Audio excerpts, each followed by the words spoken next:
A new thing. God is doing a new thing. Welcome to your daily devotional podcast, anchored in Isaiah 43 and verse 19.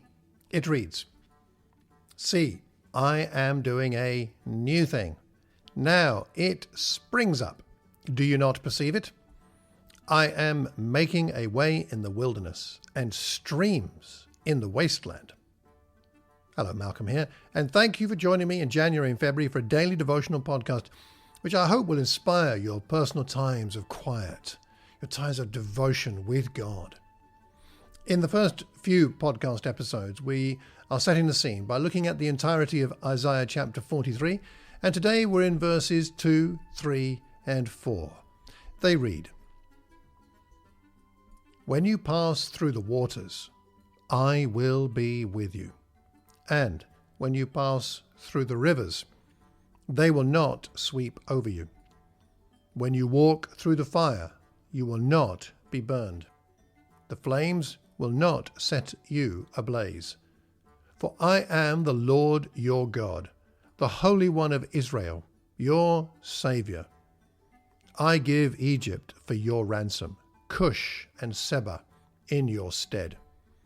Since you are precious and honored in my sight, and because I love you, I will give people in exchange for you, nations in exchange for your life." Here we have the promises of the Redeemer we talked about yesterday. He says that he will be with his people. He will be with the Israelites. He will be with you and me.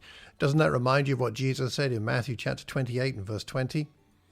"Surely I am with you always, to the very end of the age." We are never alone. That's important to bear in mind this year. At times when you might feel a bit lonely, you can know that Jesus is still with you. And he's with us in all the deep waters of life, those trials, those hardships that you might be going through now, or certainly will at some point in the year to come. There are times when it feels like the flames are burning all around us. We're feeling oppressed. Well, we need to remember what it says in 1 Peter and chapter 1, verses 4 to 7. We have an inheritance and it's kept in heaven, and by faith we're shielded by God's power until the coming of the salvation that's ready to be revealed in the last time. And in all this you greatly rejoice. We can rejoice now, though, he says, now for a little while you may have had to suffer grief in all kinds of trials. And these have come so that the proven genuineness of your faith, of greater worth than gold, which perishes even though refined by fire, may result in praise, glory, and honor when Jesus Christ is revealed. See, these trials are doing some good in us.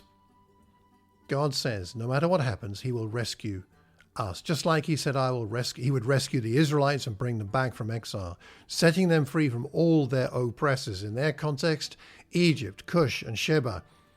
In your context and mine, perhaps something a little different. But we do have our oppressors in this world. And why will he do this? Because he says he is our God. He is the Holy One. He is our Savior, and we are precious to him. Therefore, we will be honored and loved. So for reflection today, why not pray and ask God to remind you of who you've been rescued from, what you have been rescued from, what have you been redeemed from, in what ways has God already proven that he is with you in the fire, in the flood, and he will carry you through. It may not be comfortable, it may be difficult, but you'll get through it with God, and you will be refined, and you will thereby be more like Jesus, and you'll be giving him more praise. So to wrap up for today, I hope you find your heart, your life, your congregation, and your world inspired by God doing a new thing. Until tomorrow, take care, and God bless.